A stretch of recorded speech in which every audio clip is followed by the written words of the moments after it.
Putain, j'ai pas appuyé sur la caméra. Oh!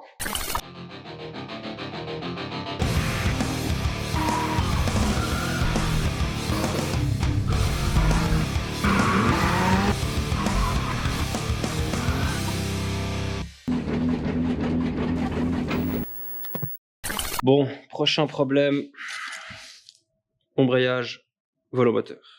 Pas tant léger pour un volomoteur allégé, je trouve.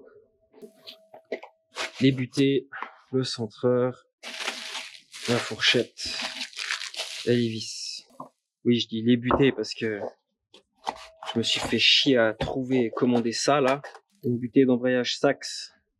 Vu que j'ai un plateau de pression Sachs, c'était bien précisé dans le kit. Utilisez votre butée d'embrayage. Le kit est fourni sans butée d'embrayage. Premier petit carton que j'ouvre dans mon kit. Une butée d'embrayage. Ah! Donc, volant moteur allégé, sur mesure, bidisque.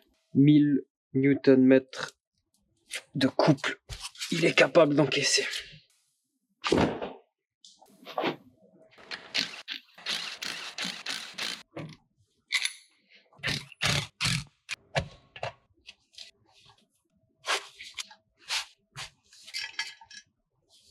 Check. Et j'espère que je te montre pour un bon moment.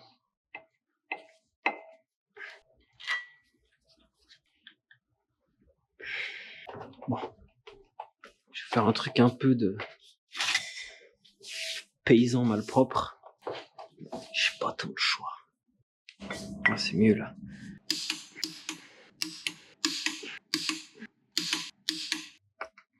Ça, on va directement la remonter. Direct monter la butée aussi. Est-ce qu'il parlait de ça? Forcément, c'est de la wow. Bah oui. Gros con, forcément que si t'appuies là-dessus, ça va gicler. Donc on a dit dans ce sens-là. Là. Putain, ça me plaît.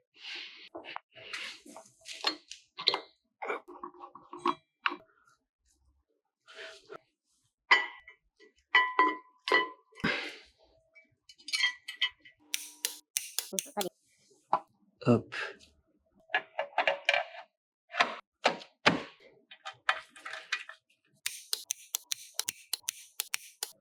Voilà. Bon ben, on plante la boîte. Quoique, je sais pas si je vais y arriver tout seul. Stop it. Get some help. Je suis un homme fort. T'es gentil, s'il te plaît. Rentre du premier coup.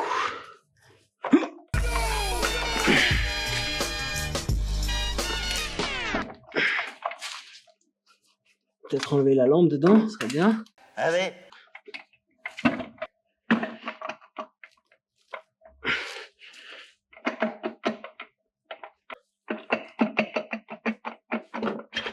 Tu déconnes. Ah, c'est pas vrai. Premier coup.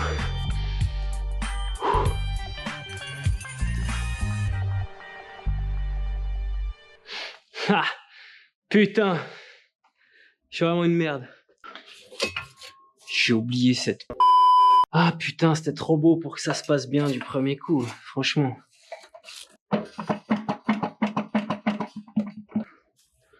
Vas-y, s'il te plaît.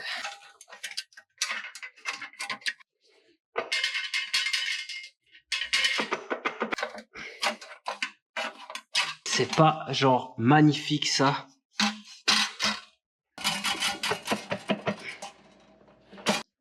Ouais.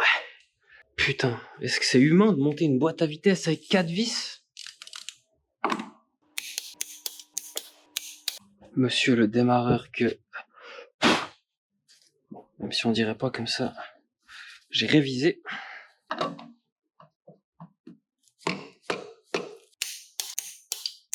C'est monté. Boîte à vitesse GS6 53DZ, donc 330D 46, 530D. Bref, ça c'est ma solution de boîte à vitesse entre guillemets pas chère pour éviter d'investir dans une dog box maintenant, dans une boîte à crabot. Ça viendra par la suite pour des soucis de couple, je pense. Mais en soi, pour le moment, celle-ci, elle va très bien faire le taf, sachant qu'elle est censée encaisser entre 1000 et 1200 newtons. Là, le but maintenant, c'est que tout cet ensemble-là, il retourne dans la coque. Et puis, que je fabrique le support de boîte à vitesse, que je voie comment ça se passe avec ça. Et puis, bah, après, on attaquera gentiment la face avant en tube, une fois que tout sera mis en place juste. Et puis, bon, on aura déjà fait un bon bout d'avance, je pense. Donc, voilà. Terminé pour ce soir. C'est le grand moment. On présente l'enfant à sa mère, comme on dit dans le jargon.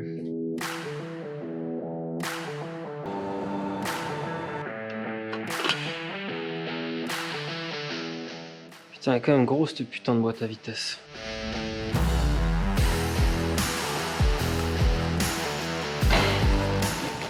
Bon, il y a quand même un truc qu'il faut qu'on mette au clair. Je crois qu'on n'a pas tous la même notion de plug and play. Quand on me dit mets une boîte de 530D ou de 330D dans ta E30, c'est plug and play. Ça veut pas dire qu'il faut commencer à sortir une masse et un poste à souder, quoi. Et là, j'ai exactement l'impression que c'est ce qui va se passer. Ou alors je suis vraiment trop nul, j'en sais rien, mais en tout cas, il n'y a pas tout qui joue, j'ai l'impression. Faites des swaps, c'est trop cool.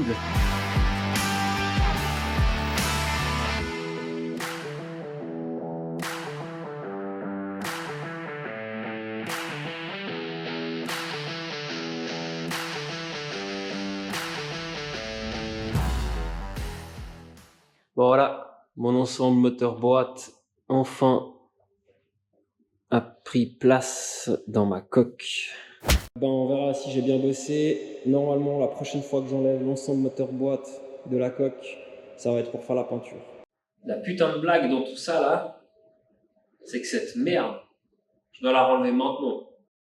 Surprise, motherfucker! Ce qui se passe en fait, c'est que mes cylindres blocs alu avec le polyuréthane dedans, ils butent là. Ils butent dans le longeron. Je sais pas si vous voyez bien, mais... Et du fait qu'ils butent, donc tout le montage est en effort. Et là, on voit ça, le cylindre bloc appuie pas sur le berceau comme il faut. Je sais pas si mes nouveaux supports moteurs renforcés là, ils sont à l'exactitude près des supports moteurs d'origine en alu. Peut-être qu'il y a un peu plus de jeu dans les trous ici. Peut-être que du coup on se retrouve un peu décalé. J'en sais rien. Parce que oui, je blâme le plug and play là. Mais quand tu as un support moteur swap M50 dans E30 et un cylindre bloc moteur swap M50 dans une E30 et que tu as cette merde, c'est pas plug and play en fait. Je vais tout ressortir et bah on verra une fois que tout est dehors quoi. La prochaine fois que je l'enlève, bah c'est quand ça ira en peinture. Ta race. Bon, suite à mon excès de confiance, bah j'ai renlevé le moteur. Voilà. Malheureusement, j'ai perdu les rushs avec les explications parce que la GoPro avait plus de batterie et j'avais pas paramétré les bip bip, donc j'ai pas entendu quand elle s'est coupée, donc forcément ça filmait pas. Donc je vais vous faire un petit résumé avec le peu d'images qu'on a de cette étape. Avec Keke, on a renlevé le moteur du berceau pour qu'on puisse avoir les cylindres blocs dans les mains. Bon, t'as enlevé les écrous là, ok. Alors on peut la... Ouais, il est prêt à tout lever. Ouais, ça c'est bien. Maintenant, est-ce que ça c'est un excès de confiance? Un peu, hein. You serious? Ouais, non, ça va de la merde. Ouais, c'est pour Je moi. pense que ça le fait. On va mettre un peu en tension. Yes, mon frère. Palette. Là, ce qu'il faudra, c'est placement de notre palette puis avancer cette palette là.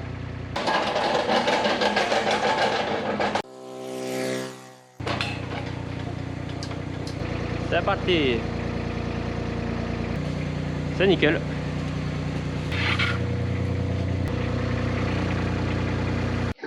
C'est maintenant qu'on rigole, ouais. On a eu plusieurs idées, il y a des bonnes et des moins bonnes. Ça. Bah, je me rappelle déjà exactement pourquoi on avait viré les détrompeurs. C'est parce qu'ils vont effectivement dans ce sens, mais du coup le détrompeur il tombe pas dans le trou là. C'était ça la blague. Par contre, peut-être Si tu mets le... dans l'autre trou, on va faire ça. Peut-être qu'après ça joue pas avec le support moteur. Justement. On essaie de lancer ça dans la coque. Ou tu veux d'abord présenter avec le bloc? Bah, je pense qu'il faut essayer avec le bloc, parce que sinon on est complètement fraise. Ah, c'est pas faux. Là, on est dedans. Ce qui se passe, c'est que sous le cyle en bloc, il y a une vis qui sert de détrompeur. Donc, pour la rotation des cils en bloc, pour pouvoir les remettre comme les cils en bloc d'origine. Quand j'ai fait mon swap la première fois avec ces cils en bloc là, bah ça allait déjà pas. Donc j'avais viré le trompeur et ce qu'on s'est dit, c'est qu'on pourrait prendre les cils en bloc et les remettre dans le trou des détrompeurs. Mais bah forcément ça va pas non plus parce que du coup les supports moteurs, ils seront trop à l'extérieur par rapport aux cils en bloc. Et là on pisse dans un grenier là. Ouais, donc on voit juste.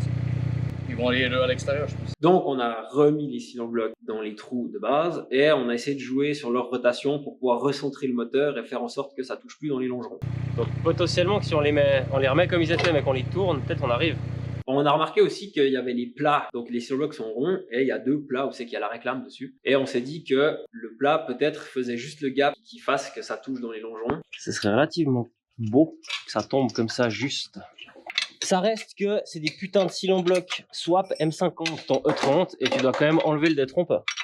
Bon, maintenant qu'on a le sens des cils en bloc qui est juste, et bah on relance tout dans la coque. Présente. Le son? Tu gueules assez vite. Oui, oui. Je connais l'oiseau. Stop. La boîte elle est genre chez le passager quoi. 200. Non, stop. 200. Ouais. Vas-y. Attends, moment. 200. Vas-y. Vas-y. 200. Halt. Relève-toi à peine. Ah, ma chèvre. Un anti-socle bien. Thunder. Ah, j'ai bien fait d'avoir Non, tout Dieu. Oh, mais il faut qu'on recule une maison, hein. Deux doigts. Attends. Oh, là, ouais, on est deux tunnels, là. Ouais, mais ça passe un peu au chausse-pied. Stop. Scheiße. Stop. Collecteur, problème. Bon, maintenant que le moteur est dans la coque, eh ben, on se rend compte qu'avec les cils en bloc, ça va toujours pas. Donc, on est passé à une solution un petit peu plus radicale.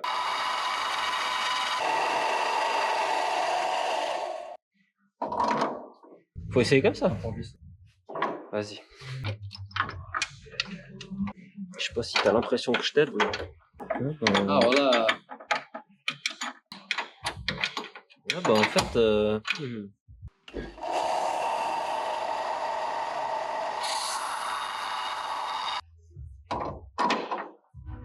Bon, là, si ça touche, c'est de la gueule, mon bébé, mon coq, c'est de la merde. Alors, j'ai pas dit que c'était de la merde. Je dis qu'il manquait de cylindres dessus. ah, mais le dessus maintenant, faut pas que je serre trop. Puis Mhm. Ah, ça me plaît déjà mieux qu'avant. Et Pour les gens qui travaillent la terre d'habitude, c'est pas mal. Tu veux pas envoyer un plan de coupe à Cécile pour ouais, bah c'est pas mal, hein. Viens voir, Ça plaque plus. ma guine. Ah ouais. On m'a fait cette fente de chier. Ouais, t'as raison. Putain. Hey, c'est satisfaisant de voir ça quand même, hein. Allez. Autre côté. Ah, Rob, c'est ce qu'on va faire. Non, on a dit qu'on mettait pas. C'est intelligent. Quoi? Oh ouais, ça c'est bien. Tu veux quoi, Feld? Ah non, c'est...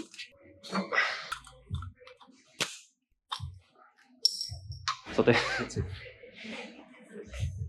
Comme vous avez pu voir, côté conducteur, on a bien galéré à faire en sorte que ça joue. Côté passager, ça a vraiment été une misère. Mais une misère totale. Oh, quoi? Me dis pas qu'il y a une merde. Ah. Il me semble qu'il y a une merde. Putain! La panthère a pété cette... Non. Je suis appuyé dans le connecteur. Oh putain, je te dis, on est... Non, je veux que cette pico de... Ah, fils de... Parce que bah, j'ai un gros collecteur turbo, parce que pour enlever le collecteur, il faut enlever le support moteur, mais pour enlever le support moteur, il faut enlever le collecteur, donc je peux pas choper le cyle en bloc. Bon après, si en enlevant les deux, t'arrives à enlever les deux, ça va. Ah oui. Et parce qu'il n'y a pas de place. Ah, parce que là, t'es donc là. Ouais, on est dans le tablier là. Ah, voilà. Et parce que c'est en swap en fait. Donc, gros problème, grosse solution. On a repris le Manitou, on a ressoulevé le moteur du côté passager du coup pour qu'on puisse réaccéder au cyle en bloc pour pouvoir aller le taillader et le poncer au lapidaire, exactement la même chose qu'on a fait côté conducteur. Et du coup, bah finalement ça fonctionne. Mais on aura passé une bonne demi-journée, je pense, à faire ça pour au final des pièces qui sont plug and play. Oh ta gueule. Bref, ça a été une merde totale, mais c'est fait définitif et mon moteur est enfin centré dans ma coque. Par contre, maintenant, l'autre problème qu'il y a, c'est que j'ai une grosse boîte à vitesse. Et du coup, il faut que je tabasse mon tunnel parce que pour que j'aie mon moteur à plat Et comme il est censé être d'origine, et ben avec la grosse boîte à vitesse, ça passe pas avec la coque. Donc maintenant il faut faire un peu de place. Quel massacre. Ça me fend le cœur.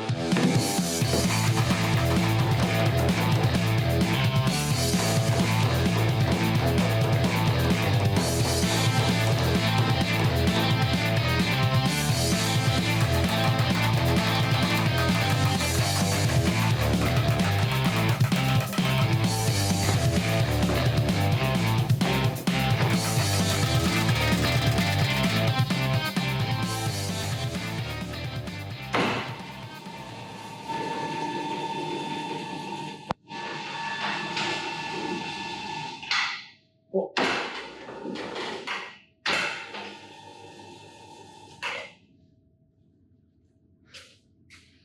Quand tu poses une coque sur un transpalette, ça marche pas.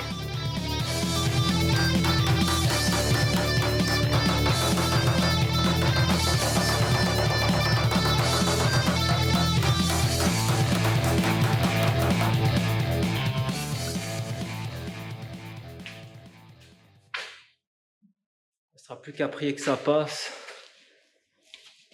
Et puis voilà quoi. J'ai ces deux renflements là. Et lui là. Là c'est où il y a le support de boîte qui vient se mettre. Qui vient se mettre dans les rails là.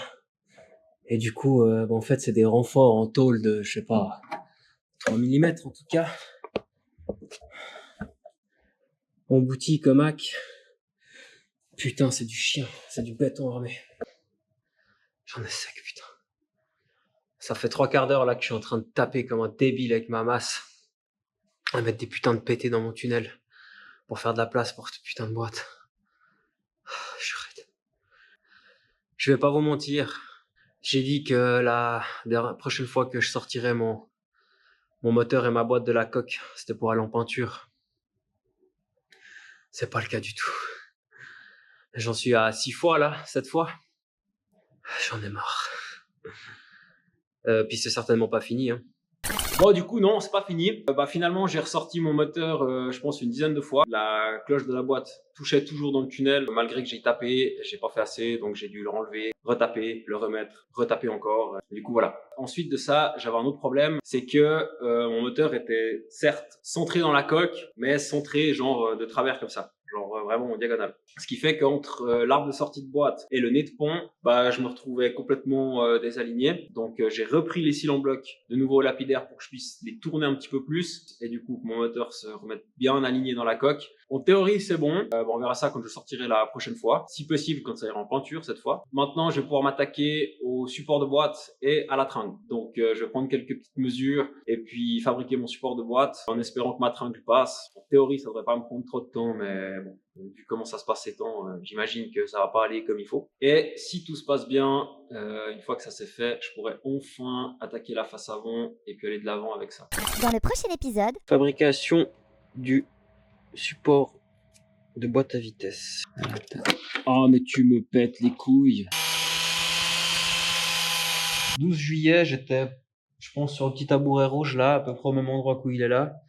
En train de fumer un cigare, la même chose que maintenant, en pleine dépression de putain de merde, je vais pas y arriver. Du coup, voilà. Je vous remercie d'avoir regardé cette vidéo. Merci encore à mes sponsors, à Garage Carrosserie Dan, les remorques du Moulin, Hanshin Racing et Mishimoto, sans qui ce serait vraiment plus compliqué de faire tout ça. Je remercie aussi tous les copains qui m'aident et surtout Kaka pour le coup, qui m'a bien aidé pour concentrer le moteur dans la coque. Et je vous dis à bientôt dans la prochaine vidéo avec encore plus de problèmes. La bise. Ciao. Santé.